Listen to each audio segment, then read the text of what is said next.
In the last video, we talked about how music theory is really just patterns, nothing too complicated, just ways of organising notes so they sound good together. In this video, we're going to look at one of the most noticeable patterns in music, something you have definitely heard before, even if you're not really thinking about it.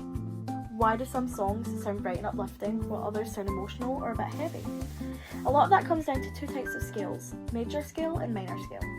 Now, that may sound like we're about to get really technical, but the difference between them is actually really small, and it's only a few notes changing slightly, but it makes a huge difference to how the song will feel. So, let's start with our major scale.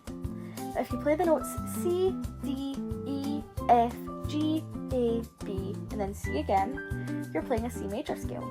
You don't need to memorise anything fancy here. If you're on the piano, it's just the white keys from C to C. Take a second and listen to how that sounds. It's fairly bright, stable, and open. There's nothing too dramatic happening. It just feels settled. That kind of sound is used all over music, especially in songs that feel more happy or relaxed. A really good example of that kind of sound is Here Comes the Sun by the Beatles. It has that warm, easygoing feel that major keys are known for. If you want to try this for yourself, play a simple chord progression like C, F, G, and then back to C.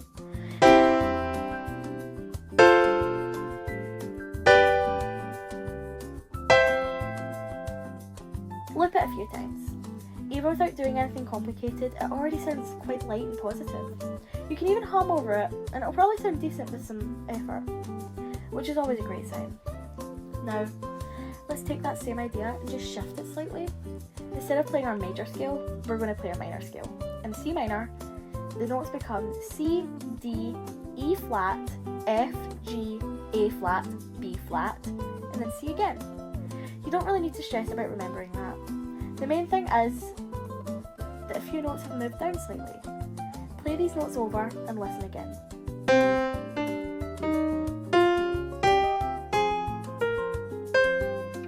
The difference is pretty obvious. It feels more tense, more emotional, maybe even a little bit dramatic depending on how you play it. It's not necessarily sad in every situation, but it definitely has a different kind of weight to it. You can hear that kind of sound in songs like Someone Like You, where the music supports a more emotional tone. You can really hear the difference. Try this. Play a C major chord and then switch to a C minor chord. Back and forth a couple times. You're only changing one or two notes, but it completely shifts the mood.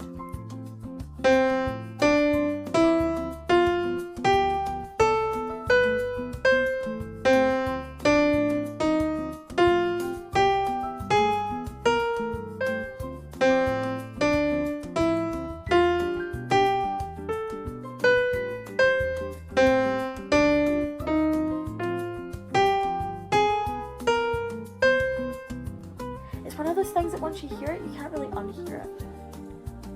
Another good way to experiment is with chord progressions.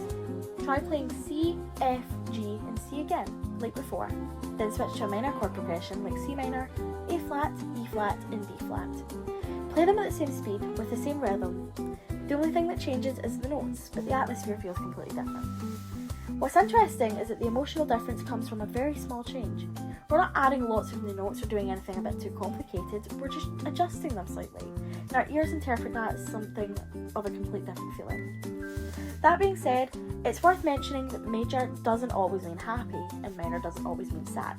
Again, music isn't strict. You can have a slow major song that feels emotional, or a fast minor song that feels energetic or intense rather than sad.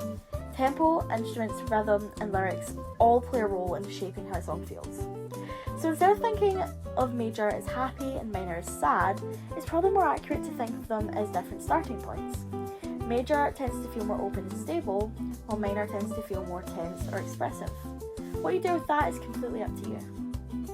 A fun thing to try is taking a melody you already know and changing it from major to minor, or the other way around. Even a simple tune will sound completely different. It can go from sounding quite light to suddenly feeling dramatic, almost like it belongs in a film soundtrack. This is one of the easiest ways to start hearing music theory in action. You don't analyse everything or memorise lots of terms, you just listen to the overall feel and try to connect to what's happening in the notes. Once you get used to that, you'll start noticing it everywhere. Songs that you've heard 100 times before will suddenly start to sound different. But that's now because you're actually aware of what's creating that mood. And that's really the goal here. Not to overcomplicate things, but to make you more aware of what you're already hearing. In the next video, we're going to look at something that shows up all over modern music. A 4-chord progression that has been used in hundreds of songs. There's a really good chance that you've heard it loads of times, even without realising it. And once you recognise it, you'll start spotting it everywhere.